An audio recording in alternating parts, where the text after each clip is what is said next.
ഭക്തർക്കായി ലഭിച്ച മഹാദേവന്റെ സന്ദേശം എന്താണെന്ന് നോക്കാം.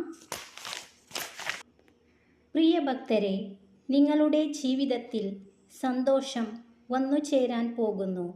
നിങ്ങളെ മാനസികമായി തളർത്തിയവർ, കളിയാക്കിയവർ, പരിഹസിച്ചവർ, നിങ്ങൾ ഭൂമിയോളം താഴ്ന്നു കൊടുത്തിട്ടും നിലത്തിട്ട് ചവിട്ടി മെതിച്ചവർ, നിങ്ങൾക്ക് ആ സമയം നിങ്ങളുടെ വിധിയെ ഓർത്ത് കരയുവാനേ കഴിയുമായിരുന്നുള്ളൂ.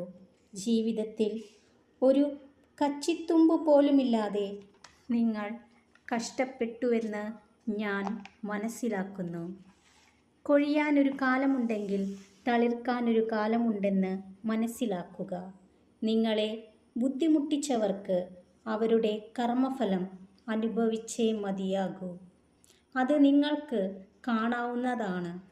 ഭക്തരെ, നിങ്ങളെ ആരെങ്കിലും ഒഴിവാക്കുന്നു എന്ന് തോന്നിയാൽ മനസ്സിലാക്കുക, നിങ്ങളെ കൊണ്ടുള്ള ആവശ്യം അവർക്ക് കഴിഞ്ഞിരിക്കുന്നു എന്ന്.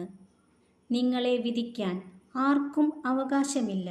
കാരണം നിങ്ങൾ എന്താണ് അനുഭവിച്ചതെന്ന് ആർക്കും അറിയില്ല. മറ്റുള്ളവർ കഥകൾ കേട്ടിരിക്കാം, പക്ഷേ നിങ്ങളുടെ ഹൃദയം അനുഭവിച്ചത് അവർക്ക് ഒരിക്കലും അനുഭവപ്പെട്ടിട്ടുണ്ടാവില്ല. ഏതവസ്ഥയിലും ഭക്തർ തളർന്നു പോകാതെ മുന്നോട്ടു പോവുക.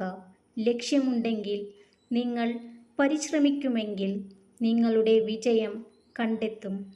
അതിനായി എൻ്റെ അനുഗ്രഹം നിങ്ങളിലെല്ലാവരിലും ഉണ്ടാകും. ഓം നമഃ ശിവായ.